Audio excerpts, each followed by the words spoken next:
Daniel Defoe, il avait créé koh 400 ans avant les émissions de télé-réalité. Vous voyez ce que je veux dire?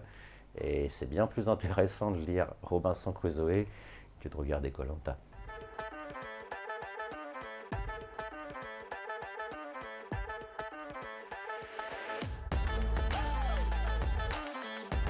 Alors, en quelques mots, donc je me prénomme Nicolas, 45 ans. Ça fait 4 ans qu'on a ouvert cette entreprise, cette librairie avec mon collègue Julien Fleuret, qui est un ami d'enfance. Et notre entreprise, c'est une librairie de livres d'occasion. On est assez varié, on fait de la bande dessinée, de la fantasy, du polar, de la littérature classique, des sciences humaines, du livre ancien, du CD, du DVD, le tout à petit prix et en état neuf ou proche du neuf.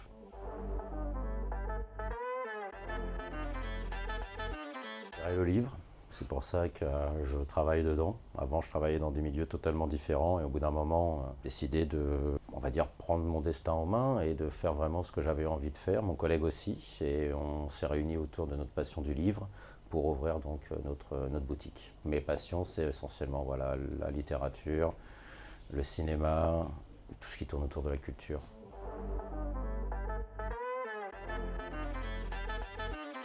Déjà, c'est un métier physique. On n'a pas l'impression comme ça, mais c'est un métier très physique. Car il faut aller chez les gens, récupérer des cartons de livres. Il faut transporter les livres aussi. Ça pèse lourd, les livres. Les livres anciens pèsent très très lourd. Donc il y a tout ce qui est salon, foire, etc. Il y a tout le temps une logistique à mettre en place. Ensuite, il y a aussi toute une partie réparation du livre, où on va essayer de protéger le livre donc en le recouvrant avec du plastique, en essayant de réparer certaines pages ou certains feuillets quand ça peut être réparé bien sûr. Il y a la partie aussi prospection, où il faut essayer de trouver des fournisseurs. Nous, on vit beaucoup avec ce que les gens nous ramènent, mais il faut aussi, pour pouvoir toujours proposer aux gens du livre, pouvoir toujours trouver quelque chose aussi ou des débouchés pour pouvoir avoir du matos intéressant, quoi.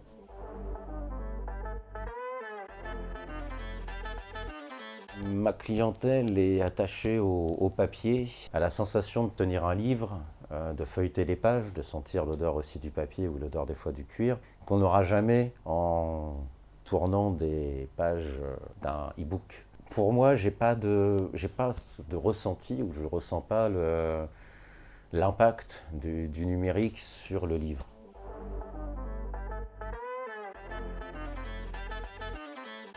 Le conseil, le conseil client, je ne veux pas dénigrer, mais nous pratiquons encore le conseil client, nous savons ce que nous vendons.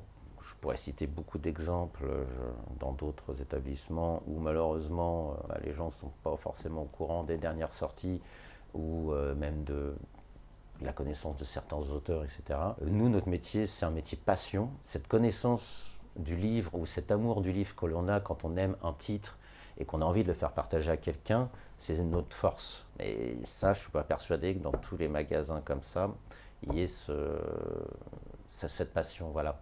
Moi, j'hésite pas de temps en temps à dire certaines personnes, ah non, ce livre-là, c'est pas terrible, cette bande dessinée-là, le dessin est pas tip-top, le scénario est léger, etc.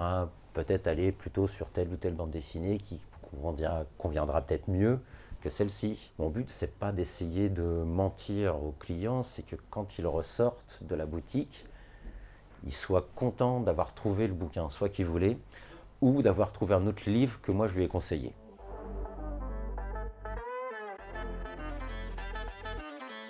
Robinson Crusoe, Daniel Defoe. Voilà.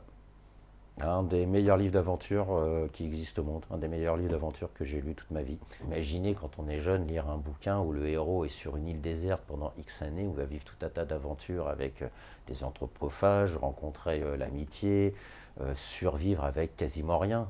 Daniel Defoe, il avait créé koh 400 ans avant les émissions de télé-réalité. Vous voyez ce que je veux dire? Et c'est bien plus intéressant de lire Robinson Crusoe que de regarder koh. J'ai adoré ce livre-là quand j'étais jeune et ça m'a donné la passion d'avoir envie de lire.